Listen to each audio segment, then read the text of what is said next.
On this SmoothG CNC, we are having an issue with the alarm. Let me clear this one. And let's check the history alarm. We are having an issue with the alarm 1007 and 31. So right now we don't have it. We've been able, or let me try to move the axis to the home position.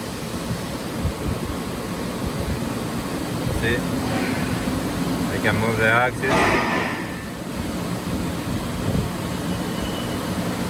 Okay. Oh, sorry, I have to send it home. Okay, let's send it home. There you go. Let's send the Z-axis to home as well. There you go. So now let's check the drive, if we have any loose contact on the drive. That might be causing the alarm.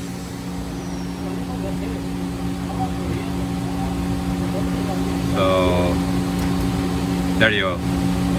You see? Now we cause the alarm because this contact, and maybe it can be the encoder on the. We have F1, E7.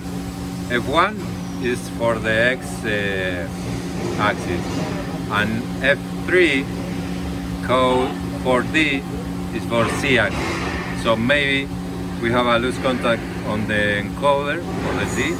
This is for the X, or maybe the board is. We need to remove, unplug and plug again the board to clear the alarm. So let me check the CNC what alarm we have.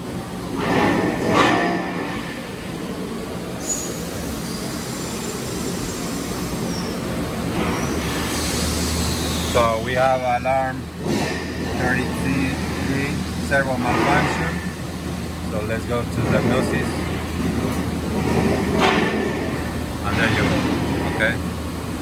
Different alarms, different errors, but we do have a loose contact on the drive. Okay. Thank you.